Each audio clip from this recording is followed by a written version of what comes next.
So 250 years ago, right now, the revolution was well underway. The American Revolution had been started. The Continental Congress was meeting in this building, Independence Hall. And one thing I've been doing every day is just checking letters that the Founding Fathers wrote back and forth to each other. So I figured I'd check today and see if I find anything interesting and share it with you. I've got my laptop right here. So I'm gonna be looking down and checking for letters. Okay, today is the 25th of June. And we have about 5 letters here to read. Let's look through them real quick and see what we find interesting. Intended vindication and offer from Congress to Parliament. Okay. Abigail Adams to John Adams. From George Washington to the Continental Congress. From George Washington to John Hancock. Instructions to Major General Philip Schuyler. Okay, let's start with the official documents first. This one looks interesting, the first one. Intended vindication and offer from the Congress to Parliament before 21st of July.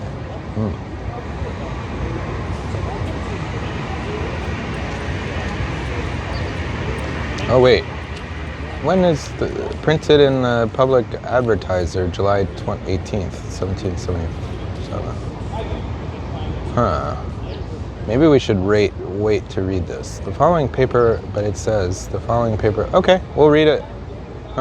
Wait a second. What is this?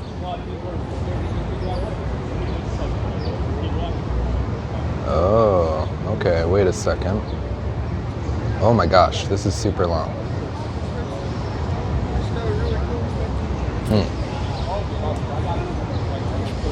I'm not sure we can read this one. I may have to do a separate video and focus in on this one. This is a little long for us. And it's not quite a letter either. It's an intended vindication from Parliament. I'll probably read this, but I'll do a separate video on it.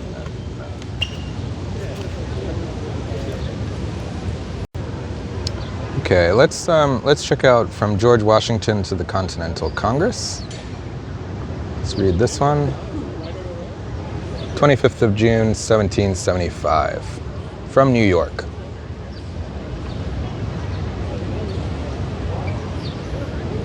Gentlemen, the rain on Friday afternoon and Saturday, the advice of several gentlemen of the Jerseys and this city by no means to cross Hudson River at the lower ferry, and some other circumstances too trivial to mention, prevented my arrival at this place until the afternoon of this day.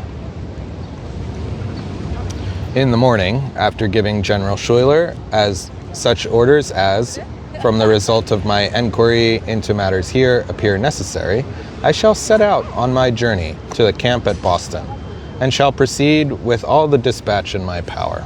Powder is so essential an article that I cannot help, again, repeating the necessity of a supply. The camp at Boston, from the best account I can get from thence, is but very poorly supplied. At this place they have scarce any. How they are provided in General Worcester's camp, I have not been able yet to learn. Governor Tyrone is arrived, and General Schuyler directed to advise you of the line of conduct he moves in. I fear it will not be very favorable to the American cause. I have only to add that I am with great respect and regard, gentlemen, your most obedient and obliged humble servant. Okay. Let's read this footnote. George Washington's traveling party reached New Brunswick, New Jersey on the 24th of June. From there, Philip Schuyler wrote to Peter von Brugge Livingston, president of the New York Provincial Congress, then sitting in New York City. General Washington, quote, General Washington proposes to be at Newark by 9 tomorrow morning. The situation of the men of war at New York, we are informed, is such as may make it necessary that some precaution should be taken in crossing Hudson's River, and he would take it as a favor if some gentleman of your body would meet him tomorrow at Newark, as the advice you may then give him will determine whether he will continue his proposed route or not. Shortly after 9 o'clock on the morning of 25th of June, the Provincial Congress ordered Thomas Smith, John Sloss Hobart, Governor Morris, and Richard Montgomery to meet George Washington at Newark. The advice they gave him was sound.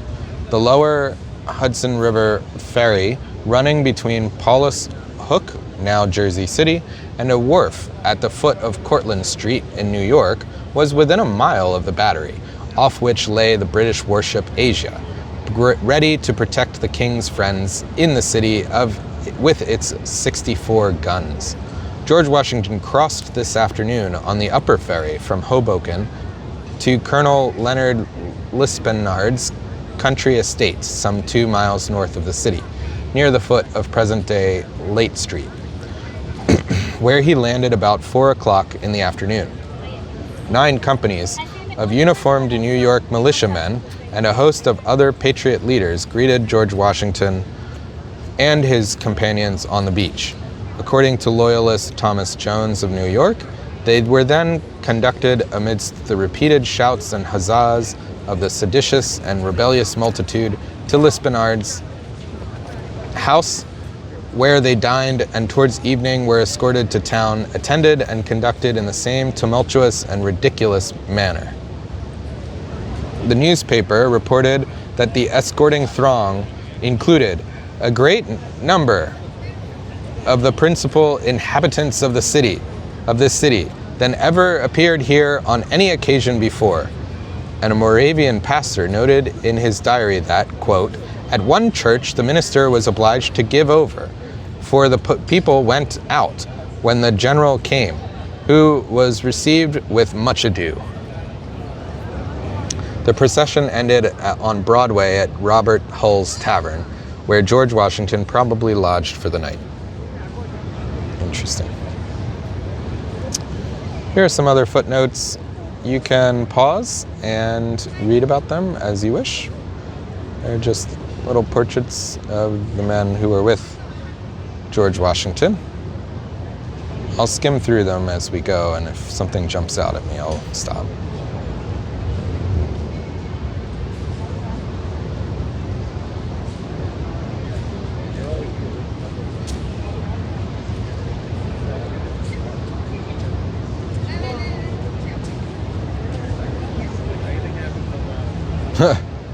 Okay.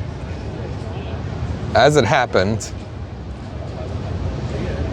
Tyrone did not land until about 8 o'clock in the evening. He was welcomed by most of the city's leading citizens, including many who had greeted George Washington only a few hours earlier. "What a farce! What cursed hypocrisy!" remarked Thomas Jones.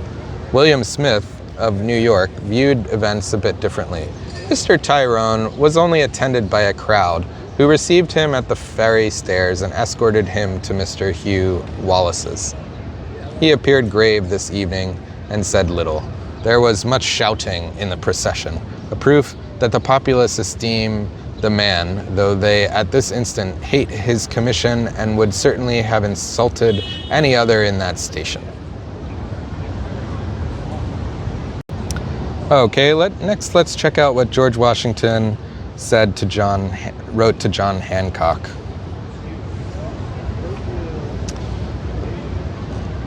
From New York, Sunday, 25th of June, 1775, 5 o'clock p.m.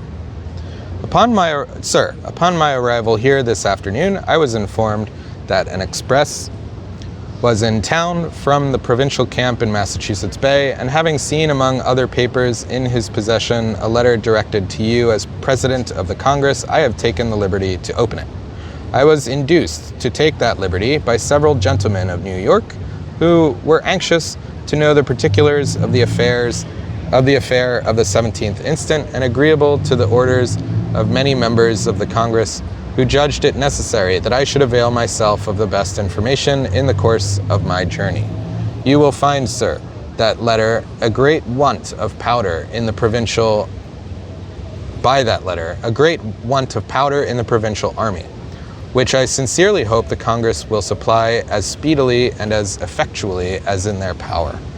1,000 pounds of wheat, I believe, WT, wheat, were sent to the camp at Cambridge 3 days ago from this city, which has left this place almost destitute of that necessary article. There being at this time, from the best information, not more than 4 BBS, barrels of powder in the city of New York. Not more than 4 barrels or BBS of powder in the city of New York. I propose to set off for the provincial camp tomorrow, and will use all possible dispatch to join the forces there. Please to make my compliments to the gentlemen of Congress, and believe to be, sir, your obliged, humble, obedient, George Washington. If anyone knows what, let's see, there were 2 things. WT, I believe that means wheat. Could someone in the comments say so? And 4 BBS of powder. Does that mean barrels? BBS. I'm not exactly sure, but in the comments, let me know. Now let's check. Okay, there's a long footnote. These are longer footnotes than even his letter. Okay, we'll read this one at least and see how it goes. George Washington opened the letter of 20th of June, 1775 from the Massachusetts Provincial Congress to the Continental Congress, containing a general account of the Battle of Bunker Hill. The sketchy report of the battle reached Philadelphia on 22nd of June, the day before George Washington left that city. Other accounts soon followed, but apparently none to date were so authoritative or complete as this one.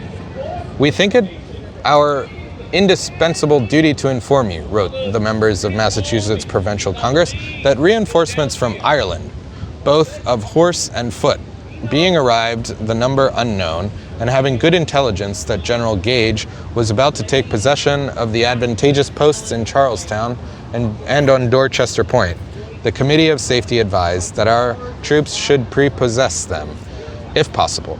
Accordingly, on Friday evening, the 16th instant, this was effected by about 1,200 men.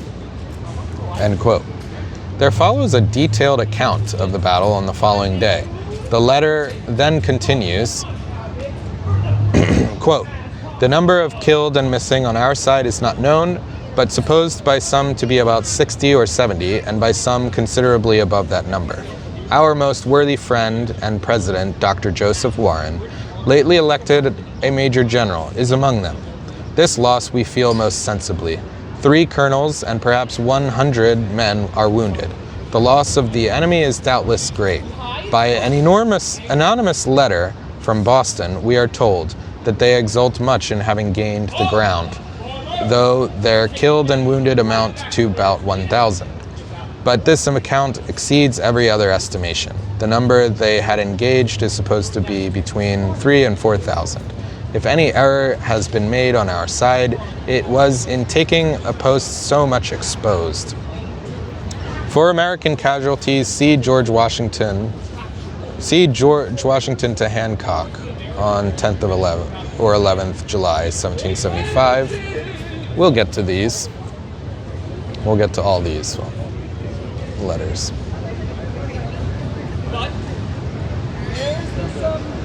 Okay, let's read this footnote. The members of the Massachusetts Provincial Congress said, as soon as an estimate can be made of public and private stocks of gunpowder in this colony, it shall be transmitted without delay, which we are well assured will be very small and by no means adequate to the exigencies of our case. We apprehend that the scantiness of our stock of that article cannot fail to induce your honors still to give your utmost attention to ways and means of procuring full supplies of it. We feel ourselves infinitely obliged to you for your past care in this respect. End quote. In response to an earlier Massachusetts plea for gunpowder, the Continental Congress on 10th of June resolved that the New England colonies should immediately furnish the American Army before Boston with as much powder out of their town and other public stocks as they can possibly spare. All colonies were directed to collect saltpeter and sulfur for manufacturing gunpowder. The shortage of gunpowder, nevertheless, remained a persistent problem during the siege of Boston.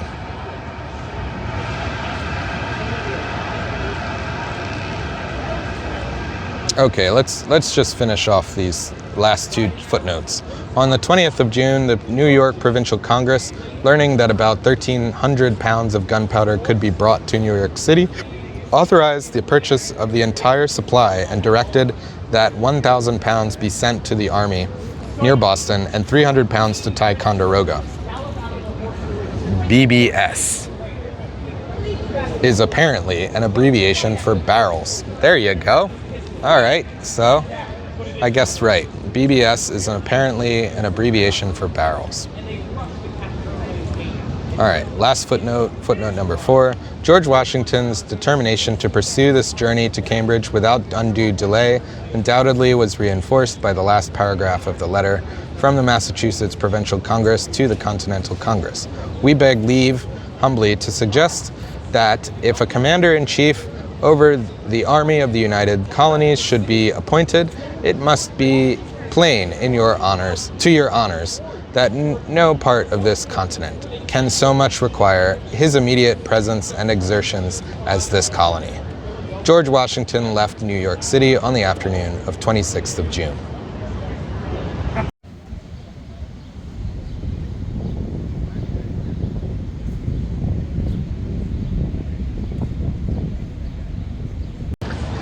Okay, there you go. So those are the letters from the 25th of June, 1775.